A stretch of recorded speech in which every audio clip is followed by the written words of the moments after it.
แต่ละคนมันมีอยู่หม่องใดมันจบหม่องใดไปตั้งเป้าไว้หม่องใดตอนนั้นเป็นเด็กน้อยเขาอาจจะบ่รู้เรื่องธรรมะอีหยังดอกก็เล่นกับหัวไปเรื่อยต่อมาใหญ่เป็นมันสาวเข้ามาก็อยากได้ผัวอยากได้เมียต่อมากับบาดได้ลูกได้เต้าได้พ่อแม่ก็หาเมียหาผัวให้นั่นนี่แบ่งสมบัตินั่นนี่ให้พ่อได้เฮ็ดอยู่กินมันแค่ว่าหาอยู่หากินเลี้ยงสืบพันธุ์กันไปซ้ำตายนี่บ่เนาะเอากันได้ลูกเป็นห่วงลูกหาสืบต่อกันไปหามูลมรดกไว้ให้ลูกไว้ให้หลานจมบนกันไปของเกี่ยวกัน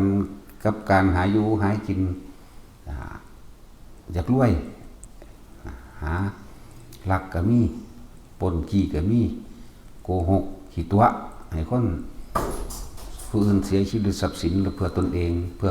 ให้ตัวเองรอดมื้อนี้ก็มีแต่ละมื้อแต่ละเว้นก็คุมุกขมักไป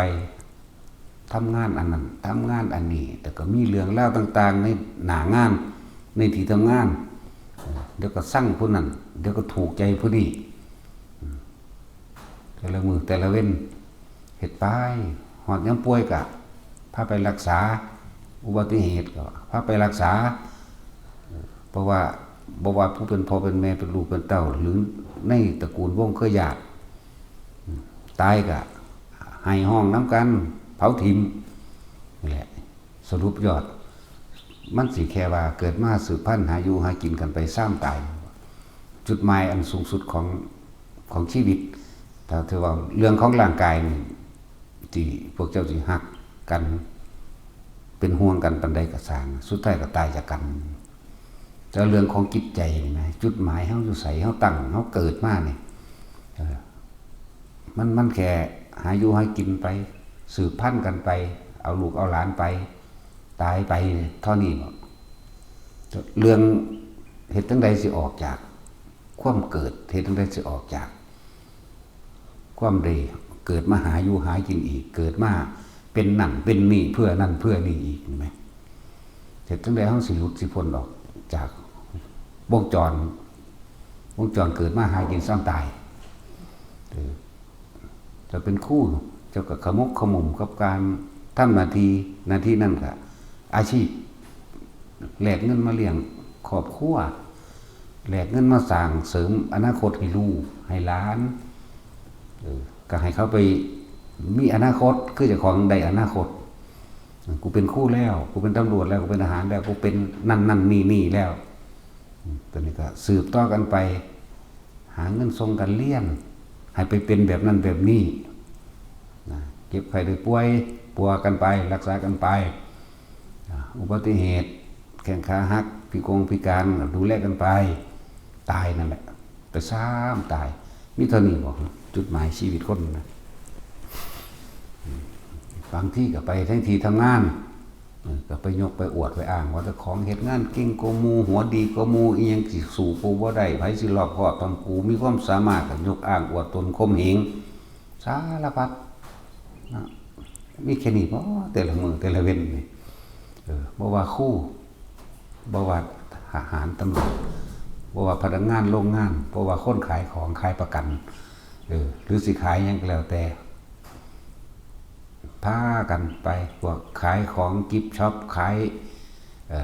ของต่างๆเครื่องใส่เครื่องซอยเครื่องใส่ไฟฟ้าเครื่องมือทำมาหากินเครื่องขวบเครื่องคั่ว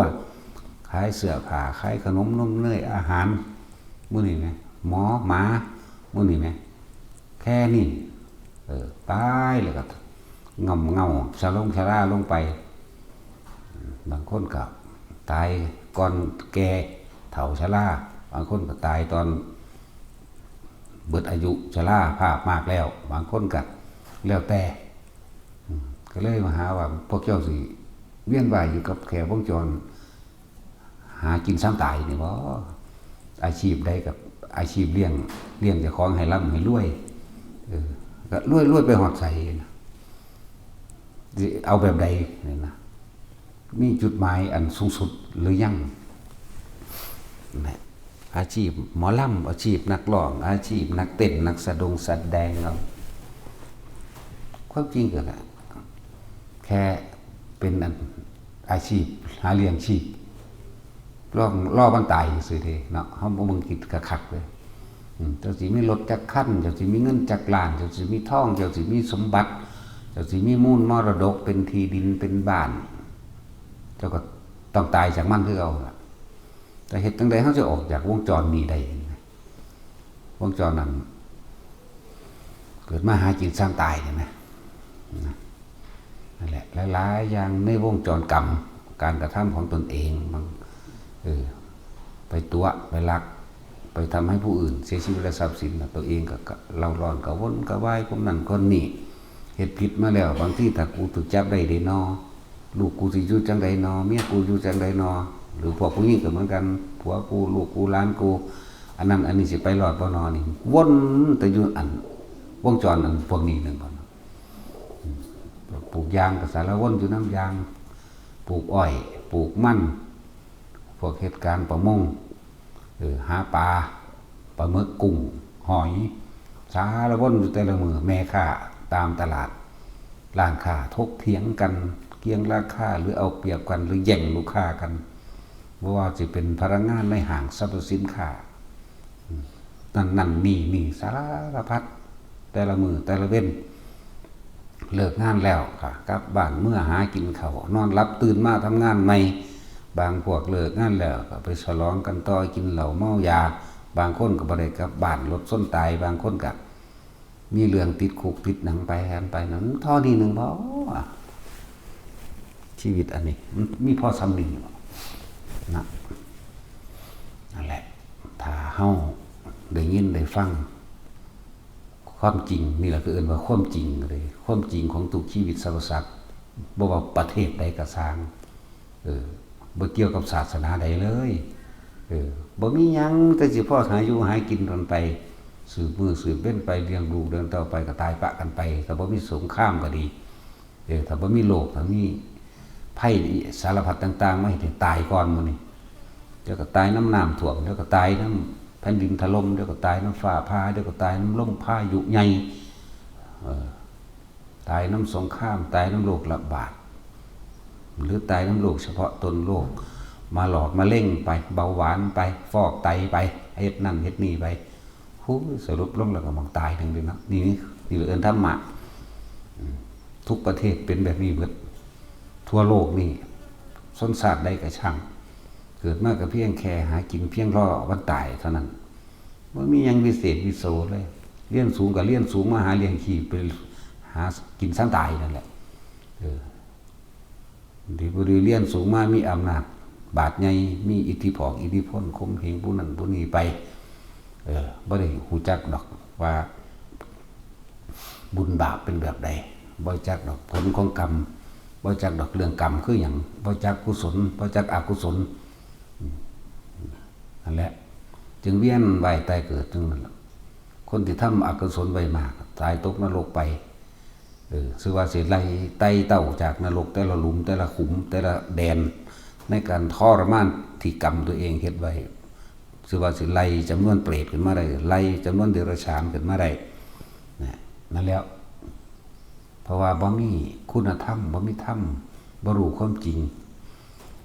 วิธีการเกิดของหมู่สัตว์วิธีการสร้างกรรมและรับผลกรรมของหมู่สัตว์ของตะของเองนั่นแหละบ่ฮู้วิธีการสิเอาเฮ็ดจังใดจังสิเอาตัวเองออกไปจากความบ่มาเกิดอีกนี่แหมก็เพราะว่าความมันบ่เชื่อเมื่อบ่เชื่อแล้วมันก็บ่ฝึกหัดศึกษาพร้อมบ่ค่อยฟังศึกษาธรรมก็เลยฟังมาอ่านเบิงศึกษาเบิงนั่นนี่พิจารณาตามความเป็นจริงของชีวิตเจ้าของไงคู่ก็เลี้ยนบางคนก็ตายก่อนเกษียณเนาะอาชีพคู่ก็ดีก็หาเพื่ออนาคตให้ลูกให้ต่อของเองมีอีหยังตำรวจก็เหมือนกันอีหยังก็เหมือนกันเรียนจบเพียงใดก็สร้างก็หากินไปซ้ำตายมันสิเป็นอีหยังก็ช่างเถอะเห็นไหมฉะนั้นเฮาบ่ต้องไปสะอื้นสะออนทะเยอทะยานอย่างปานนั้นดอกให้หน้าเฮาก็มีห าอยู่หากินสร้างตายเสมอกันแล้วนะปลูกเขากินเองมันเป็นเถอะปลูกผักปลูกบกฮุงปลูกสวนต่างๆเห็ดให้มันกินเองเป็นเถอะนานั่นแหละ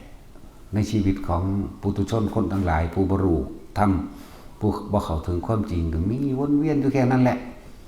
เป็นห่วงกันด่ากันเวลาบ่ได้ดังใจผิดใจบ่ว่าผัวบ่ว่าลูกเมียบ่ว่าในญาติพี่น้องแย่งชิงกันนี่ที่ดินที่ดอนที่สวนในมูลมรดกบ้านนั่นนี่แค่นี้หนึ่งเดียวแต่ก็ตายไปแต่ก็เกิดไม่ว่ามันเกิดเป็นคนเลยเด้พวกบ่มีทางออกนะไปเกิดในนรกก่อนเฮ็ดกรรมอันใดไว้รอรับผลของมันตามความหนักความเบาเด้ครุกรรมละหุกรรมไหลมาเรื่อยเด้อุปฆาตกรรมอุปปีริกกรรมสารพัดนี่เขาว่ารู้ตัวนี้ดอกเขาบอกมาศึกษาเขามาพิสูจน์นั่นแหละสำหรับ ถ้าเขาเห็นวงจรชีวิตว่ามันมีชีวิตมันมีพ่อสำนีแบบแค่หากินให้กินซ้ำตายอย่างชิ่งกันซื้อเสียงซื้อกับขากันได้คนแค่คนไปย่องอีกผู้หนึ่งว่าดีอยู่สิกันขากันได้เด้หาซื้อเสียงหายศนั่นแหละว่ามีหยังแล้วก็พากันตายไปนั่นแหละส่วนผู้มีธรรมะแล้วก็เมื่อเห็นความจริงคือถ้าคนเฮาเข้าใจหลักแห่งการคิดความคิด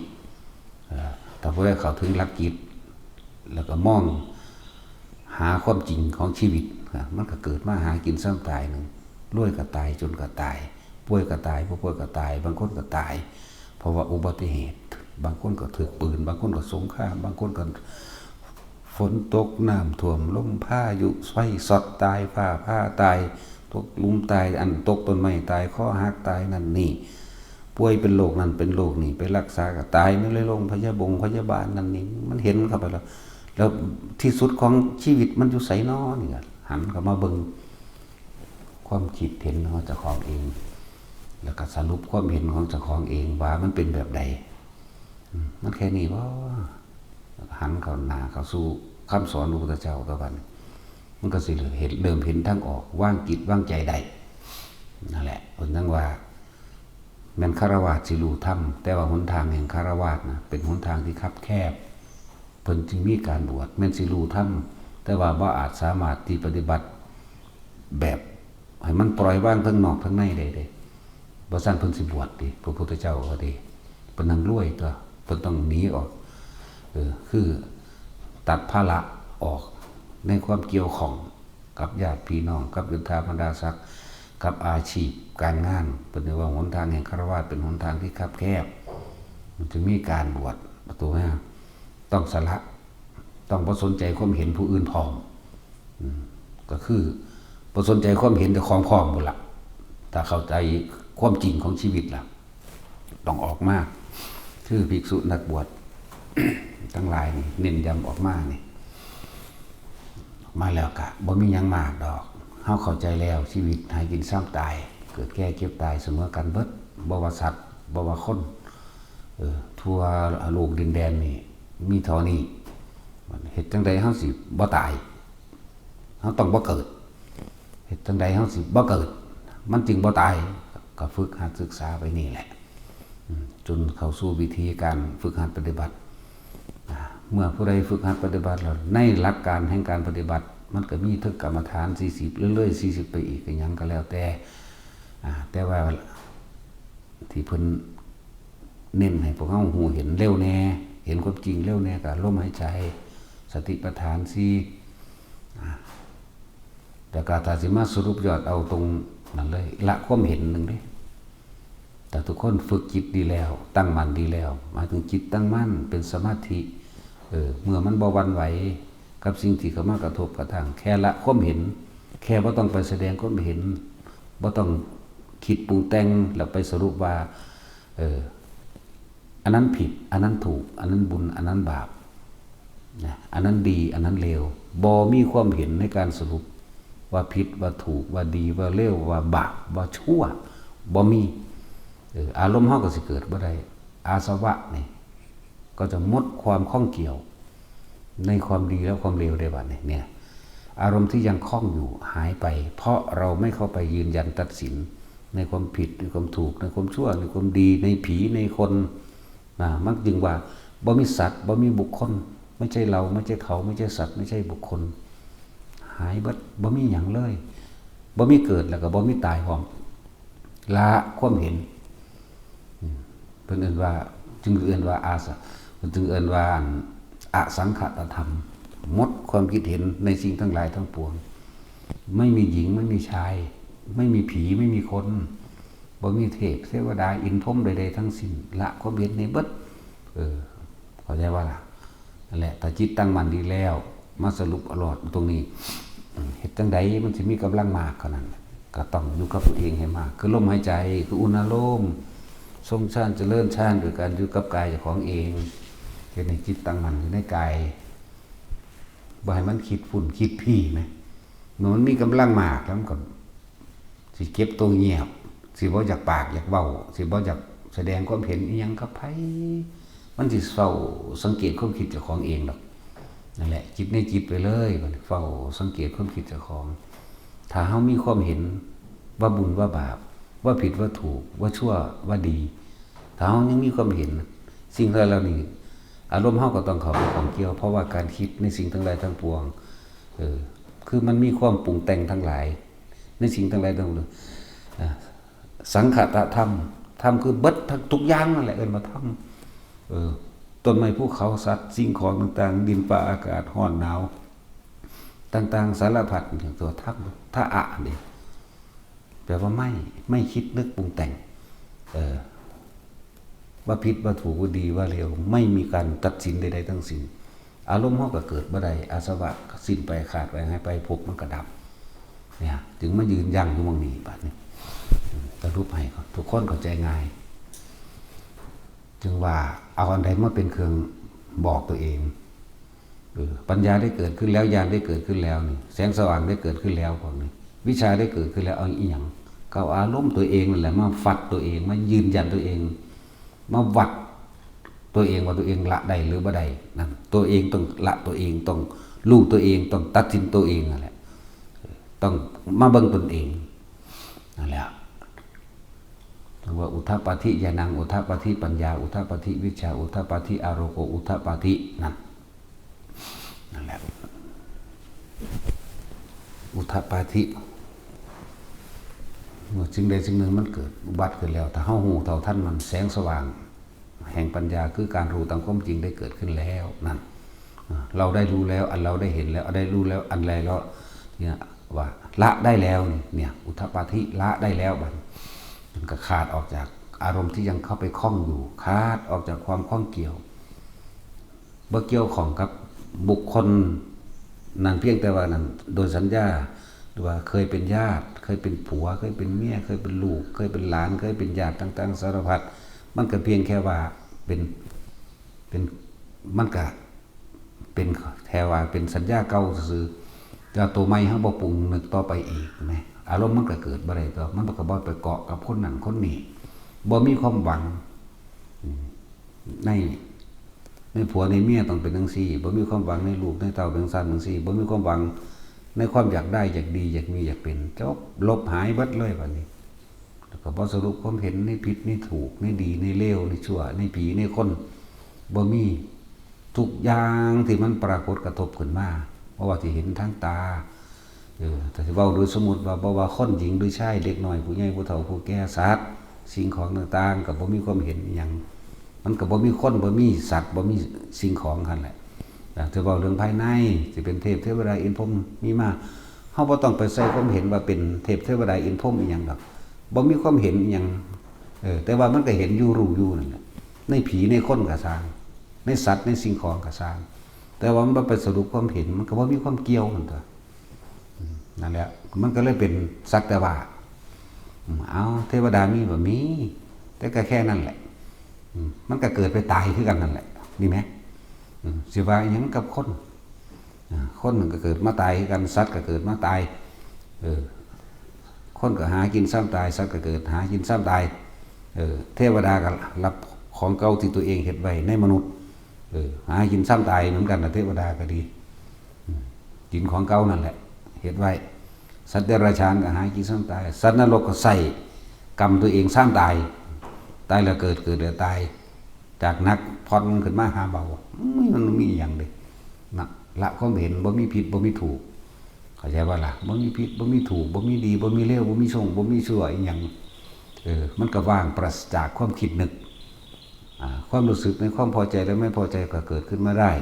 ก็ชื่อว่าละอารมณ์ความยินดีออกเลยบ่ของเกี่ยวกับหยังบ่มีผีบ่มีคนบ่มีสัตว์บ่มีสิ่งของบ่มีดินบ่มีฟ้าบ่มีอากาศแต่ว่ารู้เห็นได้ซื่อๆธรรมดานี่แหละหังบ่ไปมีแนะกันได้ซื่อๆการแสดงความเห็นแต่ว่าบ่สรุปความเห็นนี่แสดงความคิดเห็นให้ตัวละคนฟังแสดงความคิดเห็นอยู่แต่ว่าบ่สรุปความเห็นผิดถูกดีชั่วบ่พวกเจ้าต้องไปรู้เอาเองนะเหมือนกับเพิ่นเว้าอุปมาไว้อายตนะนั้นมีอยู่แต่ไม่มีอยู่ในอายตนะอันนี้มันนิพพานแล้วจากวันเห็นอยู่ผีสางนางไม้เทวดาเห็นอยู่คนแต่ว่ากระชั่งคือบ่มีอีหยังสิไปปรุงแต่งนึกให้เขาเป็นเช่นนั้นหรือแม้เราเป็นเช่นนี้ก็บ่มีนั่นแหละละความเห็นเข้าใจว่าละเห็นจังใดมันสิละความเห็นก็หยุดคิดนั่นแหละคำว่าละความเห็นมันก็ดีก็เลยเกาะลงไว้เด้อไผก็ดีหยุดลมหายใจไว้อยู่กับความรู้สึกในกายไว้กายเวทนาจิตจิตเวทนากายทำทั้งหลายบ่ว่านอกบ่ว่าภายในกระทบกระทั่งถ้าหาบ่คิดบ่นึกบ่ปรุงบ่แต่งมันบ่มีอีหยังเข้าไปเกาะจิตไม่มีที่ตั้งเมื่อบ่มีที่ตั้งก็ไม่มีความหวังก็บ่อารมณ์พอใจแล้วบ่พอใจมันก็เกิดขึ้นบ่ได้ครบมันก็จบลงตัวพอความรู้สึกเกิดบ่ได้วิญญาณดับวิญญาณหมายถึงบ่มีความรู้สึกบ่เข้าไปรับเอาความรู้สึกนึกพอใจแล้วไม่พอใจแหละเกาะกายไว้ไปก็ดีนึกถึงลมหายใจนึกถึงความรู้สึกที่ลมเย็นวืบเข้าวืบออกในโพรงจมูกในหูดังอยู่ของอีกนึงเด้ต่อมาถ้ามันมีความรู้สึกอันเป็นอาการปิติก็รู้ไปกับความรู้สึกในกายเวทนาในเวทนานั่นไปส่วนจิตในจิตมันก็ควบคุมบ่ให้คิดออกไปนั่นแหละจิตในจิตก็เลยคิดออกไปหาธรรมคือสิ่งทั้งหลายทั้งปวงแม่นเบิดนั่นแหละพ่อเข้าใจบ่ต้นไม้ภูเขาก็เอิ้นธรรมเบิดนั่นแหละคำว่าสังขารกายสังขารหรือวัตถุต่างๆก็เอิ้นก็เป็นรูปธรรมอันเป็นวัตถุสังขารทั้งหมดบ่ว่าคนบ่ว่าสัตว์บ่ว่าสิ่งของจิตตสังขารนี่ตัวสำคัญมันเฮ็ดจังได๋สิหยุดความคิดได้นั่นแหละวิธีมันก็บอกสุดยอดให้แต่ละมื้อบอกซุมื้อเนาะอะล่ะพอ